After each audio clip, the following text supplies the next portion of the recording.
வீட்டுக்கு வர வேண்டிய வருமானம் வருவதில்லை, பிள்ளைகள் படிக்க முடியவில்லை, வீட்டு வாடகை கட்ட முடியல, சாப்பாடு வாங்க முடியல, துணி வாங்க முடியல, வாழ முடியவில்லை. எல்லா துறையிலும் வீழ்ச்சியை நோக்கி போகிக் கொண்டிருக்கக்கூடிய இந்த தமிழ்நாடு ஒரே ஒரு துறையில மட்டும் வளர்ச்சி. அது எது? இன்று தமிழ்நாட்டுடைய வருமானம் 36,000 கோடி. இந்தியாவிலேயே அதிகமாக இளம் விதவைகள் இருக்கக்கூடிய மாநிலமாக தமிழ்நாடு மாறிக்கொண்டிருக்கிறது. இளம் விதவைகள் நிச்சயமாக உறுதியாக நான் சொல்றேன், நிச்சயமா அதை செய்வோம். திமுகவுடைய முதல் கையெழுத்து மதுவிலக்கிற்கான கையெழுத்தாகத்தான் தலைவருடைய முதல் கையெழுத்து.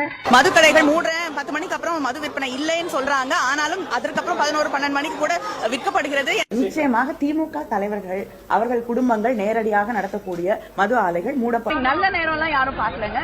மதுவிலக்கு கொண்டு வரப்படும் பொழுது நாங்கள் அந்த ஆலைகளை மூடுவோம்.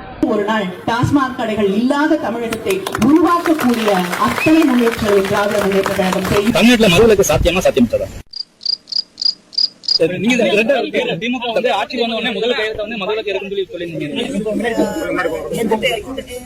போன தேர்தல் அறிக்கையில இப்போ சட்டமன்ற தேர்தல் அதை வந்து தேர்தல் அறிக்கையில